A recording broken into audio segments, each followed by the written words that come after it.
Mga puso, pila naman ka mga estudyante sa Negros Occidental High School gina-isolate matapos sa kaagom sa rashes ukon viral exanthem. Sa ining Pedreso nakatutok. Una nga simana sang Setyembre, sininga tuig sang nakitaan sang rashes sa kalawasan ang pila ka mga estudyante sang Negros Occidental High School. Gindala ang mga ini sa klinik matapos nakabatsyag sang pagpalangatol kag pagpalamula sang kalawasan.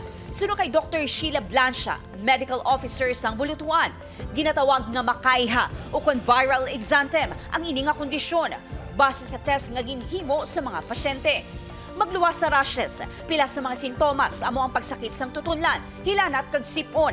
So usually kakalapnan na sila kay because na ang mga bata gapulaw, ang ilang nga pag-inom sa tubig kulang. Amo na kadasig sila kakalapnan sa viral infection through sa iya mga laway, through sa iya mga ginakamtan ng mga bagay. Ang pila ka mga estudyante sang NUHS nagahalong agud hindi malatnan. I-isolate ko lang ako kagulingon ma'am sa balay.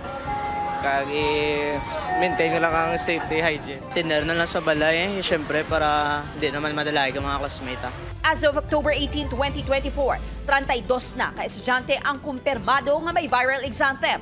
15 sa mga ini ang gin-isolate sa sulod sang duha ka semana. Ginpatuman ang distance learning sa mga apektadong estudyante bangod makalalaton ang nasambit nga kondisyon. Upod kay Ruel Banggoy, Eileen Pedreso, One Western Visayas.